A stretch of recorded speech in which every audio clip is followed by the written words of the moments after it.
there, fourth graders. I am back for another week of our Read Aloud, and I'm going to try and read 2 chapters today and then post them today and hopefully tomorrow. And there's a lot of us online, and I know that that's slowing down like how easily I can upload things, but doing my best to get them online each day for you. I'm glad to see there's quite a few of you watching our video each day of our Read Aloud and then responding on our Google Classroom with your thoughts on that day's reading. So back to our story. This is chapter 26. In the midst of all the commotion, Mr. Deming seemed to get an inspiration. "Let's go out to dinner to celebrate," he announced as the last of the studio lights were turned off. "Great idea," Connor said immediately. "I'm starving," said Amanda. "Even though I wasn't on camera, I've been too nervous to eat all day." "Me too," Elena added. "How about linguinis?" Connor suggested. "They've got all-you-can-eat spaghetti." Leave it to Connor to know all the best places there were to eat.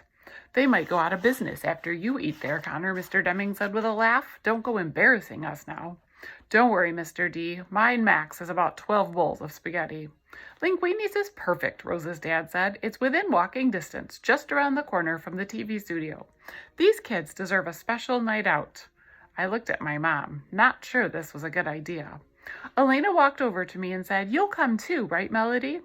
"Yeah, Melody," Rose said. "Come with us. You did so great tonight." "We wouldn't have won without you," Connor said as he buttoned up his coat. Their words made me feel like a helium balloon feel like one of those helium balloons that some families had brought. "Well, I wouldn't go that far," Molly said, glancing at Claire. "Balloons pop." "You weren't up there," Connor reminded Molly. "So are you coming or not?" Rose asked. "Sure," I tapped. "It would be fun." I glanced at Mom, who nodded. Dad would take Penny home, and Mrs. V gave me a hug and promised to see me in the morning.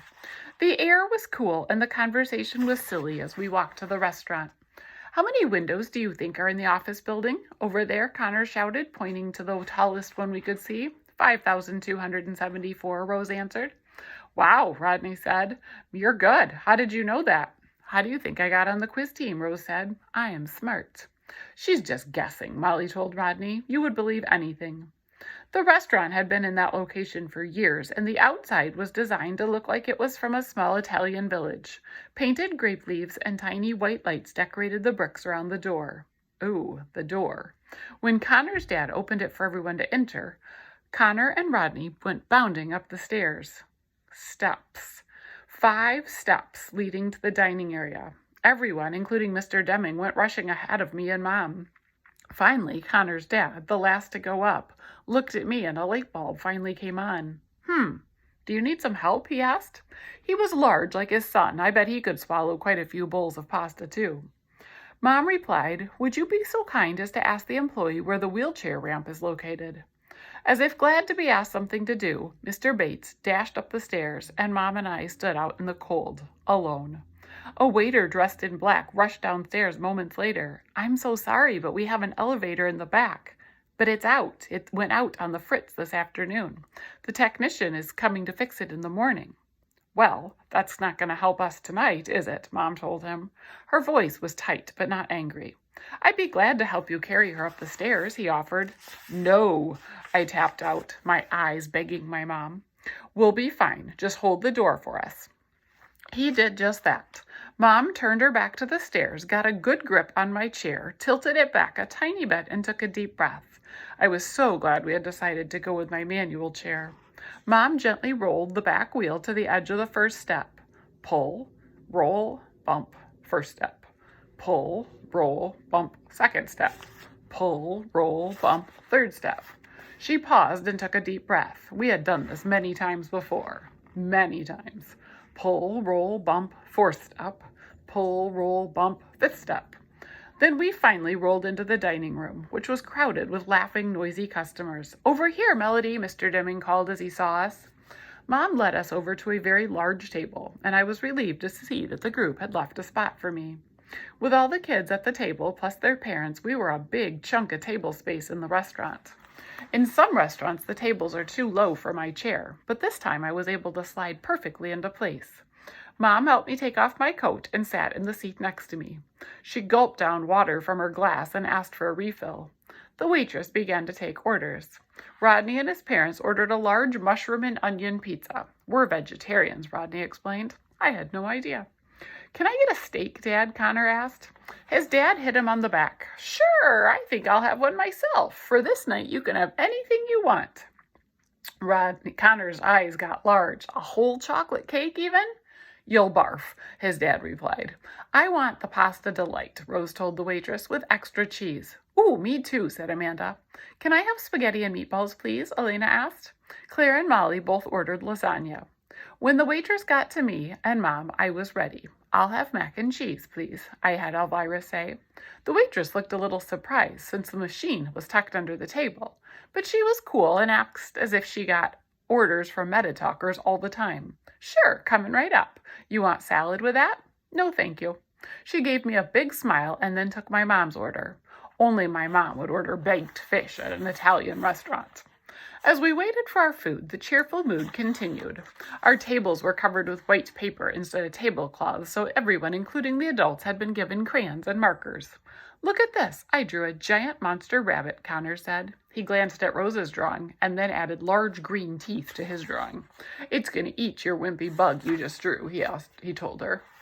Rose laughed. Well, this is a poisonous spider and it's going to bite your silly little old rabbit. Connor and Rodney lined up all the salt and pepper shakers and started tossing sugar packets over the barricades with forks and spoons as catapults. I noticed that Claire, who was sitting next to Rodney, was acting strangely quiet and wasn't picking up a crayon. Engage the enemy, Connor cried. Score! You weren't even in my territory. Besides, you tossed pink sugar stuff. You only get half a point for that stuff.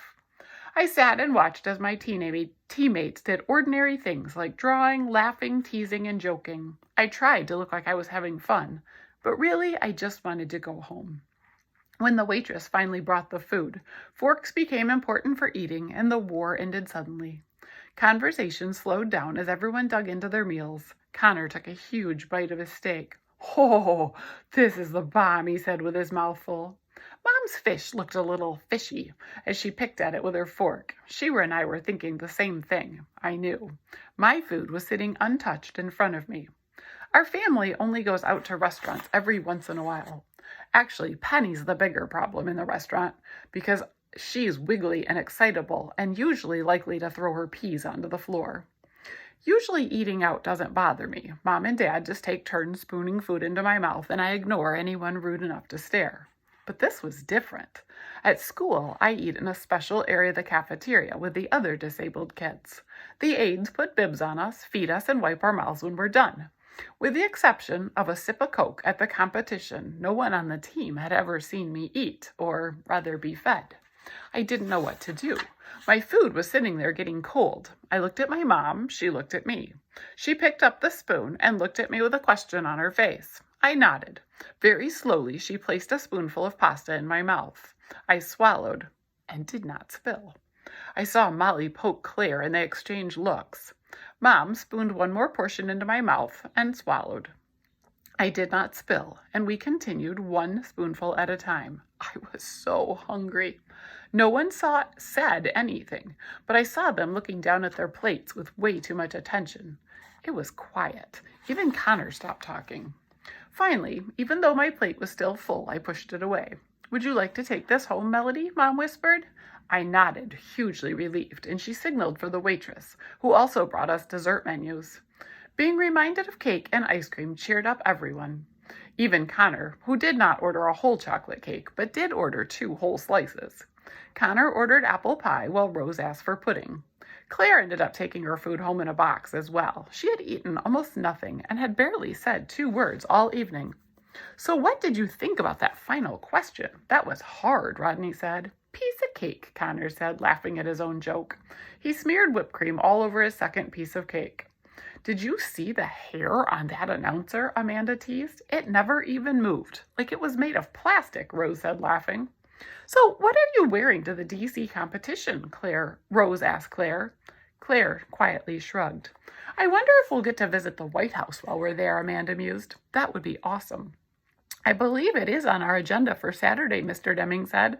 I'm excited about that as well. So what's with you and Melody being best friends, Claire? Elena asked. Claire didn't answer, but rubbed her hand over her forehead. I don't feel real good, she said weakly. Is it hot in here? No one had any time to answer because at that exact moment, Claire stood up, clamped her hand over her mouth, and stumbled for her seat. Are you okay? Mr. Deming asked. But before he could even finish the question, Claire threw up all over Mr. Deming's new shoes. Ugh, gross, Connor said, trying hard not to laugh. Poor thing, Rose said. Whoa, Rodney said, covering his nose. Claire's mom rushed her to the bathroom. Mr. Deming went rushing out as well, I'm pretty sure to clean his shoes. I wondered if Claire felt as embarrassed as I did when my mom was feeding me. Our little celebration was clearly over. Parents gathered their coats and checks and paid their tabs. Claire returned from the restroom looking very pale. No one even mentioned the incident. We all headed for the steps. I thought. Claire gets sick in the middle of a crowded restaurant, yet everyone is still looking at me funny. They all had to wait for me and Mom, taking our time. Push, roll, bump. Top step. Push, roll, bump. Next step. Push, roll, bump. Third step. 5 bumps down to the bottom. And I was still so hungry.